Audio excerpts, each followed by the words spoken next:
สบายดีพ่อแม่พี่น้องพ้องปายทุกคนเนาะ FC ทางช่องบ่ภูมิ Official เนาะมื้อนี้บ่ภูมิก็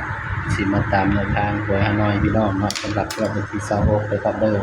สำหรับมื้อนี้บ่ภูมิก็บ่ได้ลงให้แล้วพี่น้อง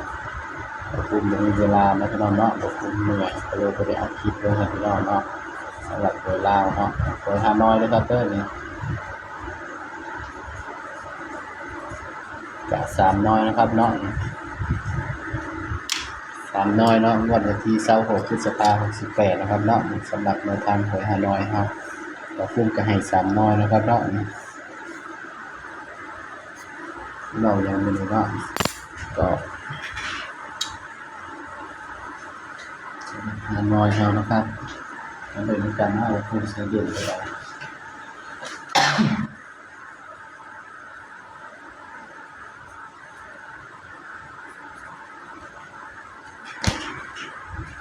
สำหรับเด่นอยู่นะครับเนาะสำหรับฮานอยเนาะสำหรับตัวเด่นนะครับเด่นในตัวผู้ให้เด่นที่7กับ8นะครับเด่นสำหรับฮานอยว่าเป็น7กับ8ครับพี่น้องมันเป็น7กับ8นะครับเนาะสำหรับฮานอยเนาะจะมาจับคู่เลยคู่เลยนะพี่น้องเนาะมันเป็น7กับ8แต่คู่สิบ่ให้หลายคู่เลยพี่น้องอาจจะแค่8คู่ก็พอแล้วพี่น้องเนาะย้ำแบบตัวเลขกับเป็นเพียงแนวทางนะพี่น้องเนาะสายลูกสายวิ่งเป็นลูกวิ่งกันด้วยกันเด้อเอาไปมาจับเล็กก่อนนะพี่น้อง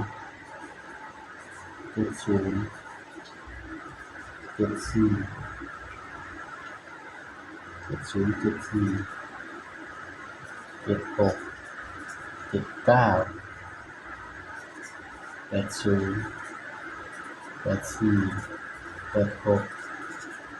89นี่ด้วยครับสำหรับในทางหวยฮานอยนะครับเนาะสำหรับเล่นเนาะบ่ควรจะสิมาหมักอันนี้คือตัวบ่ควรหมักไปครับเด้อ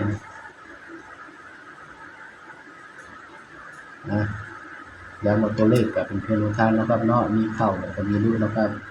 มักตามเนาะบ่มักก็เรื่องทางนะพี่น้องเนาะบ่ควรก็ให้เพิ่นเป็นแนวทางนะครับเนาะสำหรับชุด3ตัวเนาะวัดใจพี่น้อง248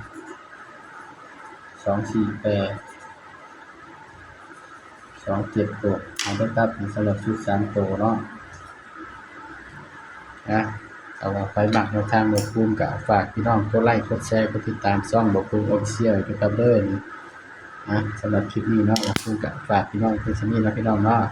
อย่าลืมกดไลค์กดแชร์กดติดตามนะครับเด้อสำหรับคลิปนี้ก็สบายดีครับ